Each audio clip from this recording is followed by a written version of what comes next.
Yeah. Good afternoon, guys. Good afternoon, my followers. I'm sending my greetings towards everywhere, wherever you find yourself in this earth. I'm sending my greetings to you. I have a just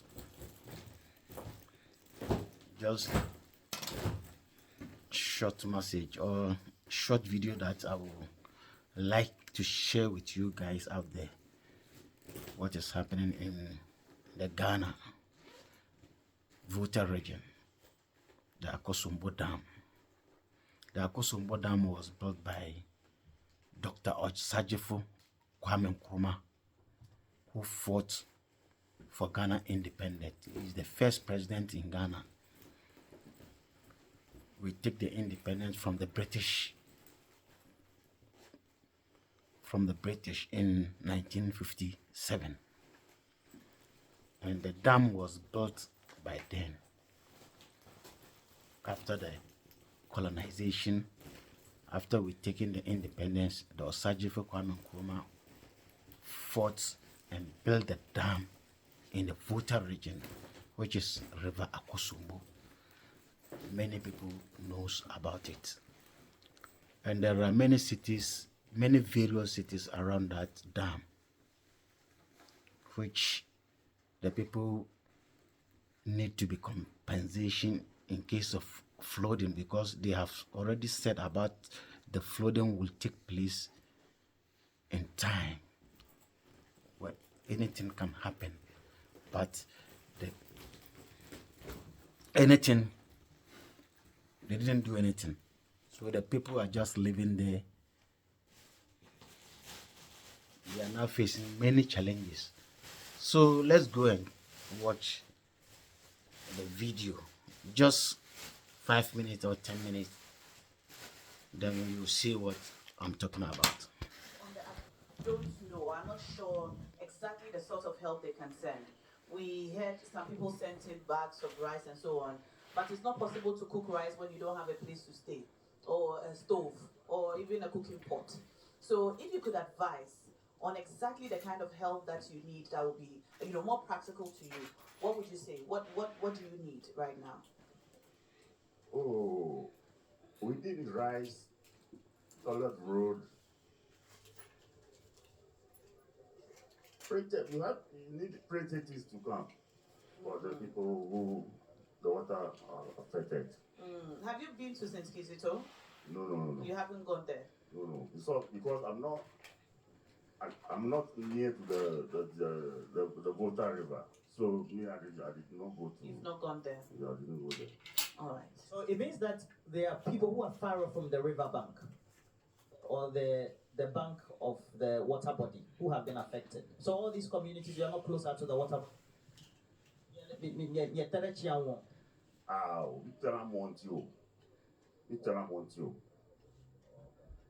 So they are not close to the lake or the water body. Okay. They are not close to it. So we're having several meters, if not maybe 100, 200, 300 meters away from the water bodies, 400 meters, 500 meters within the community who have been inundated. Even the places that are a bit of the highland. Okay. So that's what he's saying. Okay.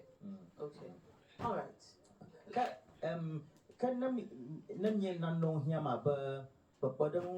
Medical services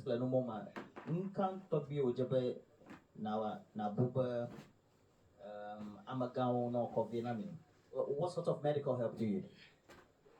Oh, Kachia Walefie, Tololo Bubu Tove. Je tombe pour le Podiana, Bobé Saint le Bodoto Shema. Et ami yen article au fond les Victor les Wabanatico, Okay, so I think it's the same observation that you made, by way of how there seems to be an order that is now plaguing or inundating the community because of the water that has entered the community. They are worried that pregnant women, children, etc., are also affected. They will need some medical supplies. And on our own, we're saying that some education is also Yes. needed. Everybody needs to come on board. Mr. Is it Logo. Mr. Logo? Yeah. Akpeno, Yo, the camera. Okay. Good. What we have? That's it. Wait a minute, come. All right, now. All right. What's your name, sir? I'm France. Francis, were you directly affected by the floods also? Yeah, my house has not been overtaken. There was a very serious threat, so I had to flee. You had to flee your home even though you were not affected. I had to flee. But are you back home now? No, please, I'm still at the safe haven where we have been designated. At St. Kisito No, House. I am at Presby Primary. How many of you are there? The classrooms are 18, so a number of people are lodging in them. I've not taken. And what's the arrangement? Men sleep in one room, women sleep in a room, children or families or just families. You come, the households are sleeping in one room, one household in another one. so if you are not with your family, you have to join another family. Yes, when you come and you need space, you just have to. Are you provided mattresses, No, pillows? you come there with your own beddings, everything. So for those who couldn't leave their homes with their own beddings, what do they do? You look for a friend, you look for a family member who is somewhere else, you go and lodge there. Because it's not comfortable living in a classroom where you are exposed to mosquito and all that. So people are not comfortable. Yeah, around here, many people are saying that if you are not at Kizito, you do not qualify for any Relief. items. And it's very, very bad because when there's an emergency situation like this, people take panic measures. You run to where there's safety, the closest place for safety, and people have to run to this school over here, others to RC Primary, to DA. And when they bring the aid, they will say, you are going straight to Kizito. And that's unfair. So you haven't gotten any aid at your school? Got aid, but it came late because we were sidelined from the very beginning. And so, but me, I'm more interested in the fact that this river, when the dam was going to be constructed, the president at that time, Dr. Kwame Nkrumah, realized that it would affect the livelihood of all those here because we were picking clam from the river here, which we call in our language afali. That was our livelihood. And when they built the dam, to compensate them, you have to give some, you have to either bring some factories over here, or you give scholarship massively to the people, and then you exempt them from paying electricity bill. All these things that were promised our people never came. It is when I came here, I came back teaching in the community that a very illustrious son of the land went to lobby with a VRA, and they just give us just some 2 or 3 slots of scholarship. So it's like they don't do anything at all. Now this spillage, they came, somebody was mentioning around June or May thereabout, there was a simulation exercise. A simulation exercise to test the ground, your preparedness during times like this. Okay. So when they came, the school children we didn't get what actually was it. Then later we were told it's a simulation exercise. A simulation exercise is not a real thing. So you just come and then tell us, in the event of a dam break, in the event of a spillage, how are you supposed to react? And so the people were taught. Let me say, that's just what happened. But this other one, we were just there, and all of a sudden, the place flooded. Houses, it's very dangerous. You just woke up a day or two that I am living close to Joy Beach. The place is steep down into the river. I believed before this time that even if there was any spillage and the volume was so high, it couldn't have risen to that level. But I'm telling you, that steep place into the river has been almost filled, about tipping into my house, and it has crossed to tipped over your roof or almost over it. almost like because that place on a hilly, it's a hilly, Okay. and all the houses, the buildings at that resource center are submerged with trees. So it's a very scary situation. If you are there and you fall into it, You would die. you will be gone. So this thing that happened, it's like they didn't care about us. And when people come here, this is just one of us. Yeah. The River is here. How many spots are there? There are so many spots in town where we have these canoes. People are just submerged. The entire town is like now an island. And you can see you see the debris over here. Look at all these things. So in the end, they're going to suffer from other, what do we call it? Yeah, communicable diseases.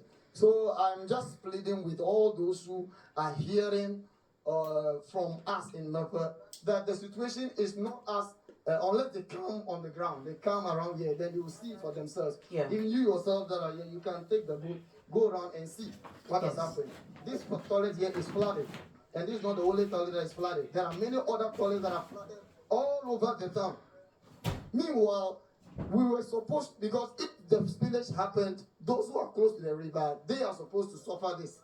But then this thing went, there was a low-lying area when you are going to the village on the way, and then it passed through there, entered into all the streams, and there was a spillover effect into all the places. So the whole town, basically. The whole town. As we can see in our Seriously, it's devastating. toilets. Toilets flooded, refuse dump flooded, cemeteries flooded. Mosques. There's no mosque that I know of. All of them. Mortuary, not mosque. Yeah. Yeah. Mortuary. Mortuary. Yeah, no, the mortuaries are there. So there's none here. It's very bad. I just want to re-emphasize that all that was promised our parents earlier in building the dam. They should make sure they redeem their promise. The government should redeem their promise. Thank you very much. Thank you. That's Volta River Authority. Invariably the dam. They What's your name Well, again? yeah. I'm Francis. I've loved your candidness, and thank you very much for this, Francis. Just go behind us. Now, if you can see, there's a house there. Is it the White House? White House. The White House there, that is inundated. I mean, if this was not the situation we find today, it would just be like you walk into Media General and you see Media General as a building, right? Yeah, and walk in and Yes, just but now a whole house it's totally submerged. is totally submerged. We have the owner of that house, the boss of the house, but it's very tall. Yeah, very tall. Yes, how are you? I'm fine, thank you, sir. Please come to the middle so Nato can have a conversation with you. Now, we've Yes, been sandwiched. first of all, sorry about Thank you. what has happened to your house. And I'm a teacher. Okay. That very day I went to school, and the distance from my house to the school is about 70 kilometers. So I go there on motor, and it takes about 45 minutes on motor after crossing the main river. So when I was called that water is coming, before I look for motor and came back, the whole house is flooded. So you couldn't take anything from I the couldn't house? take anything. Who did you leave at home? My mother, my aged mother, Where is she now? she's at bottom. We are all lodging at Who bottom. helped her out of the house? The grandchildren, Okay. our children. Yeah. Sorry about that. And so you couldn't take anything at all from your home. You've lost everything. I lost everything. My laptops, my TV set, all my documents, my books, everything. All your belongings. All my belongings. So the clothes you're wearing now, where did you get these ones? Philanthropies to return it. You got it from donations. I see. What do you need now? Myself or the house. What do you need? Yeah, you and your household. Yeah, we need some mattresses, and then some food items, some clothing. All right, sir. You can't even go to school. Your school to And because now, yeah, my school has also been submerged now. your school The has been school sub- where you teach. I've seen my parents primary. Sorry, sir. What's your name? Patrick Asigbe. So, Mr. Asigbe. Second. Togui Kosi Aguma.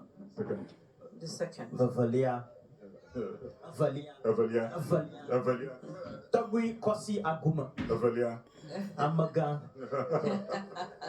Well, sometimes we try to insert a lot of humor into this to make sure that the people go through all the difficulties with some level of not only pain but also trouble sharing, and that's why we're here. But now it's been look, since yesterday we've been going around. We've been to many of the households. We've seen some aerial shots, etc. We don't have to go to the studio for big news, Yes. but just sum it all up for Yes, us. so we basically come here to one of the transport sites in Mepe where the board canoes to go over to St. Kizito, one of the havens where people who have been affected and displaced by the floods are. They've spoken to us about what they need. They need relief items, and even probably most importantly, they need medical supplies and medical help, sensitization and education about how to stay safe during these times. We will go to St. Kizito's to talk to the people who are lodged there, but right now we have to cross over to the studios for big issues. All right, thank you so much, Nashoko and Roland Walker. They are currently in Mepe in the Volta region, where they've brought us some videos and pictures of the situation on ground. Very dire. And of course, you've heard from the people who are asking for some basic items to survive. It's disheartening what's happening in the Volta region. But just a reminder that the VRA has spoken on this matter, and they're saying that if there should be 2 days of continuous rainfall, the Akosombo Dam could break. And so residents around that area, of course, should expect some more spillage because they cannot afford to have the Akosombo Dam break. If it does that, then, of course, electricity generation will also now become a problem. But Media General and Three Foundation are officially mobilizing supplies, including food items, clothing, and other essentials to support our brothers and our sisters in the Volta region who've been affected by the spillage. We need some items such as food, like I mentioned earlier. If you have school items, whatever item you can provide to support these affected individuals and families, please drop them off here at TV3, and we will donate them to the residents in these affected communities. Yeah. As well, 059 So you'll find everything with your naked eyes. This is what is happening in the Volta region, Ghana. So kindly, the Momo number is there. Everybody should try to donate. No any amount is small. No any amount is small. We should donate to help our fellow brothers. Thank you very much. When you are new in this channel, just subscribe, Daddy Media, and give your comment. Thank you very much. Have a nice day. Bye-bye.